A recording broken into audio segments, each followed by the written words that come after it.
3, 2, 1. Welcome to Bellwether. Thank you for being here this week. As always, I appreciate your attention and your time and your listening and your follows and all of that good stuff. Today we're talking about the joy of not knowing. That's right, the joy of not knowing. We don't need to know all the answers to all of our questions. I was wistfully thinking the other day about how nice it was back in my fellow Gen X listeners. I'm at the tail end of Gen X, but I identify with Gen X. I like my Gen X people. Gen X will remember this. Do you remember a time back where you just didn't know the answer to something and you had to be okay with it? It was almost this freeing kind of, it was so nice to just not know. And we're living now in a place where we're inundated with information. We're inundated with facts. Everybody's got a fact. Everybody wants to tell you what they know, and they can find the study or statistic that shows it. But without context, the facts are irrelevant. And I'd argue that we're sacrificing wisdom and intelligence for the idea of just knowing facts that anybody can find when they Google something. And I would argue that the need for reasoning, logic, understanding context, being able to think is far more important as we move forward in the society than it is to just know facts, because anybody can get facts anywhere. And that's what I'm going to talk about today. I'm going to talk about how knowing everything like we do today, having information at our fingertips, is actually driving more anxiety. It lessens our curiosity. It impacts our ability to be leaders. I'll talk about workplace impact. And then maybe at the end of this, if I remember and if I have time, and I'm so inclined, I'll give you some tidbits maybe that can help us get thinking about how to think. Thinking about how to think rather than just knowing facts. So like I said, I think my Gen Xers will appreciate this, and older. There was that time where, you'd think of something and you would just never know it. And the only way you had to take a trip to the library, go through the Dewey Decimal System to find some kind of book or an atlas or an encyclopedia to find it out. You actually had to do research. And most of the time you're like, I just don't care enough to do that. And so it just went away. And that was nice. It was nice. You could focus on more things, more pertinent things, more impressive things, more relationship things. And you didn't know when your friends were going to show up. You didn't know when, your parents were going to pick you up from the movie theater or anything else. You could talk about it in general, in general context, but there was a mystery to it, and there was a lot of fun to that. Now, granted, having information at our fingertips has its benefits. I will say that. But I would say we have this fake knowledge now of knowing facts. And you could find any fact online.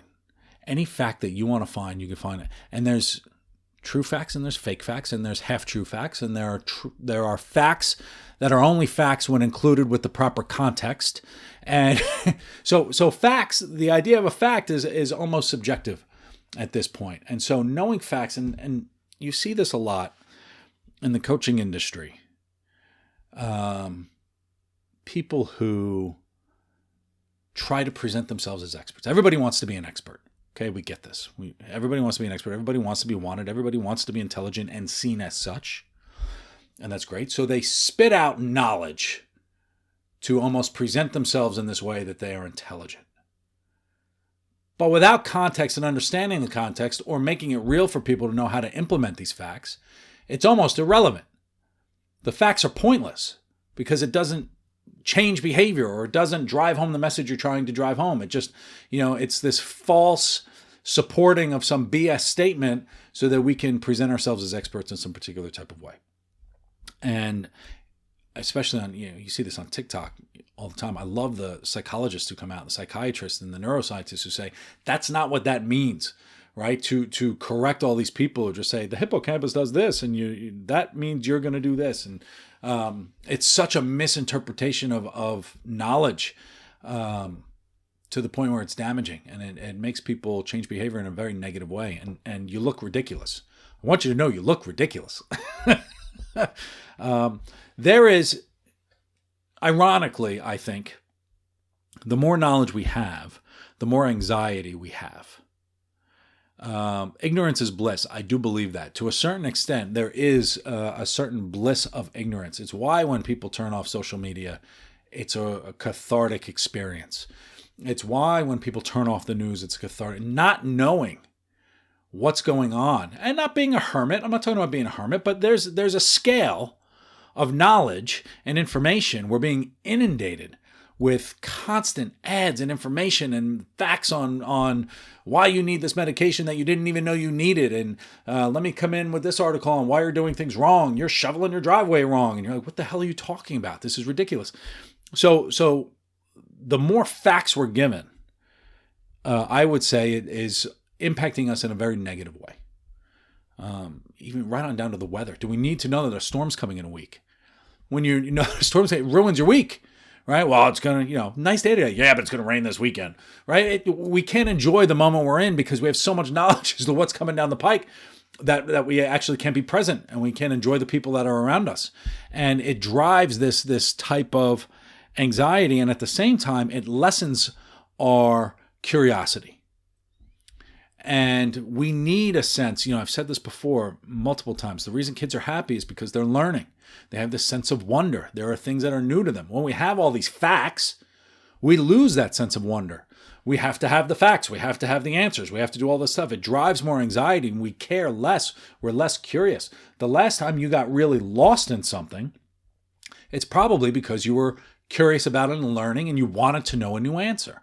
And that's why we read things and that's why we get into things. And that's why we, I speak to so many Gen Z people and say, well, what are you reading right now? They're like, oh, I don't read books. I don't read books because they have all the facts that they need at their fingertips. And what they're sacrificing, and this isn't a Gen Z, this is an everybody challenge. Okay. I'm not bashing Gen Z. They don't have to read, right? Because they have all their information. There is a benefit to learning and reading and being curious. And that's you're developing the capacity to think. And that's what's so important. We have to develop a capacity for reason. We have to develop a capacity for logic. We can't just repeat facts. You see this very much in politics, right? Let me tell you why this is so important and why you're wrong. Facts are all about giving somebody, I bucket facts into this category of just giving advice. And for coaches to be good, again, I'm going back to my coaching, we never give advice. Good coaches never give advice because advice is just an exercise of feeling superior to somebody else. Telling facts is just this false sense of superiority that we wish to have, and it's trying to mask our own insecurities and our ability to ask questions. We don't want to be known as someone who doesn't know. But yet, ironically, the most secure people we know and the most effective leaders we know are those very people who could say, I don't know the answer to that. Tell me more. Ask me, can I ask more questions? This is really good. Let's get curious. Let's dig more. Let's learn about the logic, the reasoning, the interpretation of this. What can we deduce from all of these facts that we find? And how do we make that relevant today? The ability to do that cognitive exercise, to do that thinking, that's what we need to really embrace and drive and really look for. And we can only do that when we don't know. We only have that desire to do that when we don't know the facts. We don't know the answers. We don't stop at just knowing this ridiculous fact here. And we say, all right, well, we did our job. We just told everyone how smart we were, and then we can move on. We need to deduce and make things real. Things evolve over time. Facts change over time. Facts change with context. Right? You can make the same statement in two separate places. One time it's true, another time it's not. And depending on interpretation, that's one of those big muscles that we really have to learn and drive. And if we want to bring this to the workplace,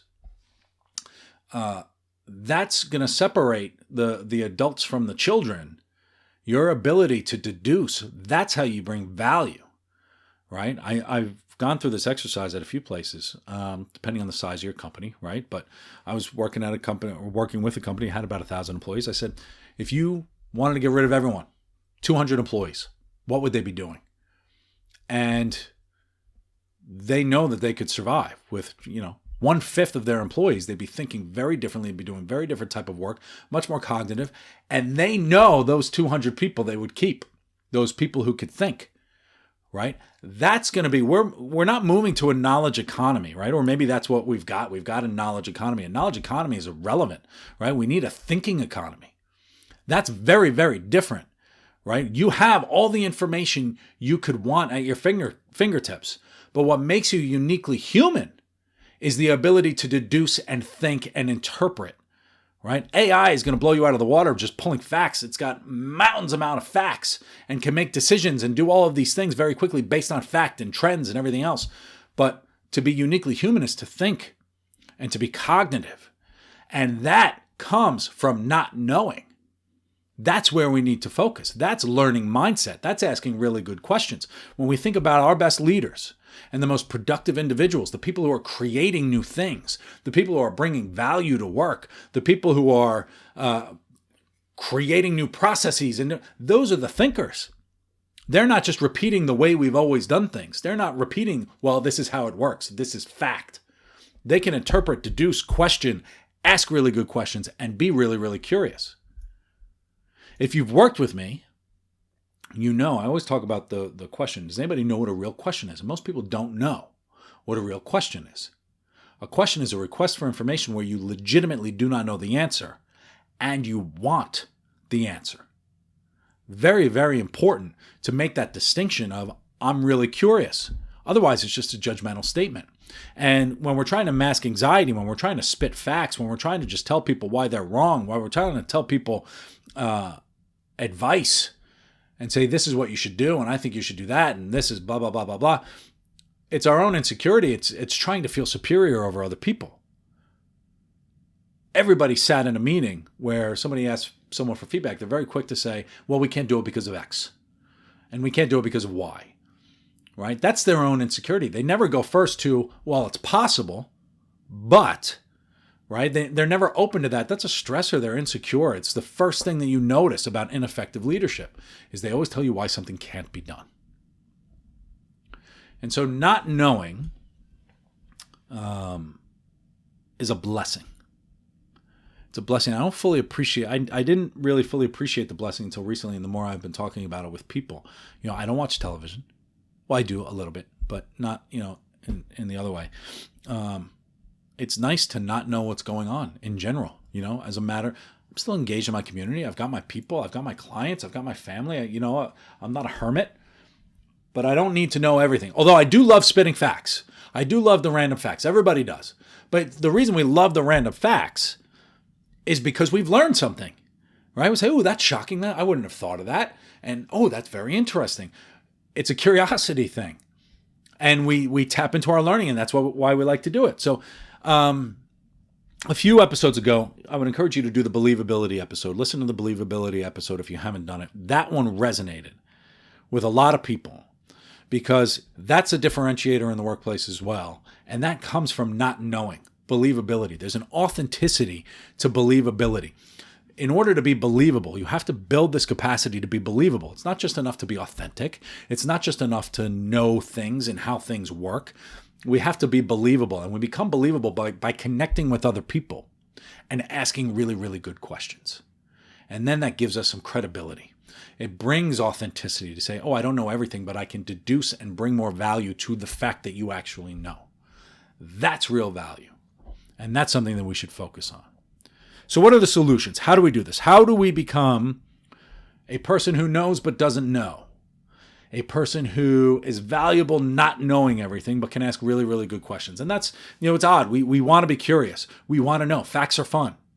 All right? I love spitting facts. I love it. I should have prepared some random facts, right? But I'm not. I didn't do that for this episode, so I'm sorry. But the first one, the way to start is, we have to learn to become philosophical. That's the first. And we have to work on our questions. And so I'd ask, what's the most interesting question you could come up with? And I'm not talking about, does a straw have one or two holes? Although those are fun little conversations to have with your people. But what are really, really good questions you could ask yourself about anything that's going on in your world where you legitimately don't know the answer and you want to know the answer? And if there's nothing that you want to know the answer to, we have a lot of thinking to do, right? Asking why. Why do we do the things we do? That's part of self-discovery. It's part of personal development. It's part of everything. And that's ultimately the meaning of life. The aim of life is self-development. Who said that? The aim of life is self-development. Dorian Gray. Oscar Wilde said that. Oscar Wilde said, I think he did. The aim of life is self-development. But how do we exercise reasoning and logic, our belief system, pure curiosity just for the purpose of being curious? That is how we become a proponent of not knowing, not to just get to the end answer, because there are no end answers, right? But how do we continue to exercise this muscle of being curious and asking questions? We don't want to be the one who just knows all the answers. That's boring. It's so boring. Life gets so incredibly boring when you have all the answers. So let's go find something to be curious about. That's my advice for the weekend. My advice. I always give advice. Which is the opposite of what you actually want to do. But that's my thing. When I go for a run, it's always asking questions. My reasoning, my deducing. Why do I think this? Well, if I think this, well, what does that mean for this? And if I think that, well, what does that mean for this? And what do I believe? And all of these questions. It's a very heavy exercise. It's a very difficult one. But it's an awesome one. It makes life so interesting to not know. So let's get a little exciting. Let's get a little crazy. Let's not know something this week and get a little curious. It's just tons of fun. So have a good week. I hope it was helpful. It's my wistful kind of going back to the, I guess it was late 80s when I was just kind of running around with people and just not knowing anything. Like mid 80s, late 80s, just run around. Doesn't matter. Don't know anything. But you had a lot of fun.